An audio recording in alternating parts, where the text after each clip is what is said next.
नमस्ते दोस्तों। आज की इस वीडियो में बात होने वाली है एक ऐसी किताब की जिसको पढ़कर पूरी दुनिया हिल गई थी। Lolita by Vladimir Nabokov. Vladimir Nabokov उन लेखकों में से थे जो भाषा को सिर्फ इस्तेमाल नहीं करते थे, उसे नचाते थे। उनकी राइटिंग इतनी स्मूथ, इतनी पोइटिक और इतनी डीप होती थी कि उनके शब्द पढ़ने वाले के दिमाग में चिपक जाते थे। लोलिता उनकी सबसे चर्चित किताब है और साथ ही सबसे मिसअंडरस्टूड भी। बहुत लोग इसे बिना पढ़े जज कर लेते हैं, लेकिन असल में ये एक साइकोलॉजिकल स्टडी है, एक ट्रेजिक कहानी है, एक ब्रोकन इंसान के दिल और दिमाग का सफर है। इस वीडियो का मकसद है दुनिया की हिडन जेम कहानियों को उन लोगों तक पहुंचाना जिनके पास पूरी किताब पढ़ने का टाइम नहीं होता। ऐसी स्टोरीज जिनमें सीख है, गहराई है और जिनका असर बहुत देर तक रहता है। तो आप आराम से बैठ जाइए, क्योंकि अब शुरू होने वाला है लोलिता का पूरा सफर। ह्यूम्बर्ट एक यूरोपियन आदमी है।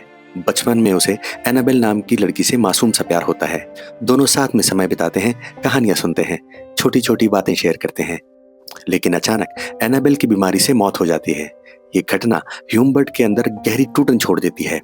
उसके दिल में एक खालीपन बन जाता है और वो ये मानने लगता है कि उसका पहला प्यार कभी पूरा नहीं हो पाया। यहीं से उसकी पर्सनैलिटी में गड़बड़ियां शुरू होती हैं। ह्यूम्बर्ट यूरोप से निकलकर अमेरिका आ जाता है। वो नई जिंदगी शुरू करना चाहता है और एक जगह किराए पर कमरा ढूंढता है। इसी दौरान वो चार्लेट हेज नाम की एक मिडिल एज्ड और काफी सोशल महिला से मिलता है। शार्लेट अपने घर को प्राउडली दिखाती है। घर में घूमते हुए ह्यूम्बर्ट की नजर एक 12 साल की लड़की पर पड़ती है, डोलोरस हेज, जिसे बाद में लोलिता कहा जाता है। लोलिता का अंदाज चंचल है, प्लेफुल है, टिपिकल टीनेज एटीट्यूड है।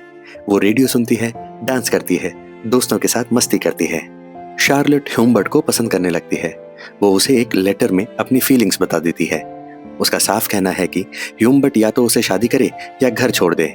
ह्यूम्बर्ट को लोलिता के पास रहने के लिए मजबूरी में शादी माननी पड़ती है। लोलिता इस शादी से खुश नहीं होती। उसे ह्यूम्बर्ट थोड़ा अजीब लगता है और वो उससे डिस्टेंस बनाकर रखती है। कुछ दिन बाद शार्लेट को एक डायरी मिलती है, ह्यूम्बर्ट की डायरी। उस डायरी में लिखा होता है कि ह्यूम्बर्ट उससे प्यार नहीं करता, वो सिर्फ डोलोरस यानी लोलिता की वजह से इस घर में रह रहा है। शार्लेट ये पढ़कर टूट जाती है। वो घर से बाहर निकलती है और शौक की हालत में सड़क पर भागती है। उसी दौरान उसका एक्सीडेंट हो जाता है और उसकी वही मौत हो जाती है। ये कहानी का बहुत बड़ा टर्निंग पॉइंट है। शार्लेट की मौत के बाद ह्यूम्बर्ट को लोलिता का लीगल गार्जियन बना दिया जाता है। लोलिता अपनी माँ की मौत से परेशान और इमोशनली कंफ्यूज्ड है। ह्यूम्बर्ट उसे लेकर एक रोड ट्रिप शुरू कर देता है। Motels, hotels, diners, highways, America का लंबा सफर। बाहर की दुनिया कलरफुल है, लेकिन इस शहर में दोनों की इमोशनल स्थितियां काफी अलग हैं। लोलिता एक बच्चे की तरह दुनिया देख रही है। उसे लगता है कि जीवन एक एडवेंचर है। वो मूड बदलती रहती है, कभी हंसती है, कभी गुस्सा होती है, कभी कंफ्यूज्ड रहती है। दूसरी तरफ ह्यूम्बर्ट अपनी ऑब्सेसिव थिंकिंग में फंसा हुआ है। कुछ समय बाद ह्यूम्बर्ट लोलिता को एक नए शहर में सेटल करता है।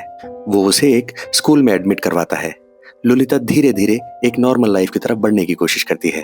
वो ड्रामा क्लब ज्वाइन करती है, फ्रेंड्स बनाती है, स्कूल एक्टिविटीज में हिस्सा लेती है।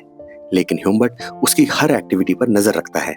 वो उसे कंट्रोल करने की कोशिश करता है, कहाँ जाए, किससे मिले, कितना टाइम बाहर रहे, सब कुछ। लोलिता इससे इरिटेटेड रहती है, लेकिन वो सिचुएशन को समझ भी नहीं पाती। इसी दौरान कहानी में एक नई एंट्री होती है, क्लेयर क्विल्टी।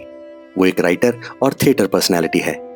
लोलिता उससे एक बार मिलती है, लेकिन यही छोटी मुलाकात आगे बड़ी बन जाती है। ह्यूम्बर्ट को महसूस होता है कि कोई लोलिता को दूर से इन्फ्लुएंस कर रहा है। उसका शक क्विल्टी पर जाता है। ह्यूम्बर्ट फिर लोलिता को लेकर ट्रैवलिंग शुरू करता है, लेकिन इस बार हवाओं में कुछ अलग महसूस होता है। लोलिता धीरे धीरे चुप होती जा रही है। वो बार बार फाइट करती है, कुछ छुपाती है, रेस्टलेस रहती है। ह्यूम्बर्ट समझ नहीं पाता कि ऐसा क्यों हो रहा है। आखिरकार एक दिन लोलिता एक मोटेल से अचानक गायब हो जाती है। ह्यूम्बर्ट उसे ढूंढने के लिए टूट पड़ता है, टाउन्स, मोटेल्स, हाईवेज, हर जगह, लेकिन लोलिता कहीं नहीं मिलती। काफी समय बाद ह्यूम्बर्ट को लोलिता का एक लेटर मिलता है। अब वो बड़ी हो चुकी है। वो बताती है कि वो शादी कर चुकी है, प्रेग्नेंट है और एक सिंपल नॉर्मल लाइफ जी रही है। उसे पैसों की दिक्कत है और वो ह्यूम्बर्ट से मदद मांगती है। ह्यूम्बर्ट उससे मिलने जाता है। वहां एक बहुत इमोशनल मोमेंट होता है। लोलिता अब वही नहीं रही जो पहले थी। वो मैच्योर हो चुकी है, शांत है और अपने पास्ट के बारे में बात नहीं करना चाहती। ह्यूम्बर्ट पहली बार महसूस करता है कि उसकी ऑब्सेशन ने कितना नुकसान किया था। वो लोलिता को पैसा देता है और उसकी नई जिंदगी के लिए दुआ करता है। लोलिता से मिलकर जाने के बाद ह्यूम्बर्ट को पता चलता है कि जिस आदमी ने लोलिता को मोटेल से भगाया था वो कोई और नहीं, क्विल्टी ही था। ह्यूम्बर्ट गुस्से में क्विल्टी को खोजता है। दोनों की मुलाकात एक अजीब, थोड़ी डार्क कॉमिक कन्फ्रंटेशन में होती है। ह्यूम्बर्ट क्विल्टी की हत्या कर देता है। इसके बाद उसे गिरफ्तार कर लिया जाता है। जेल में ह्यूम्बर्ट अपनी कहानी लिखता है। यही कहानी लोलिता का बेस बनती है। कुछ समय बाद ह्यूम्बर्ट की मृत्यु जेल में ही हो जाती है। लोलिता भी चाइल्ड बर्थ के दौरान मर जाती है। कहानी एक ऐसी ट्रेजेडी बनकर खत्म होती है जहां दो लोग अलग अलग कारणों से बर्बाद हो जाते हैं। एक अपनी गलत सोच के कारण, दूसरी अपने हालातों के कारण। नाबोकोव इस कहानी के जरिए ये दिखाते हैं कि ऑब्सेशन प्यार नहीं होता, कंट्रोल कभी भी रिलेशनशिप नहीं बनाता, और सबसे बड़ी बात, एक इंसान अपने दिमाग में जो सच बनाता है वो अक्सर सबसे खतरनाक झूठ होता है। अगर ये वीडियो आपको अच्छी लगी हो तो प्लीज लाइक, शेयर और सब्सक्राइब कर दें। कमेंट में बताइए अगली कौन सी महान किताब या हिडन जेम स्टोरी आप सुनना चाहते हैं।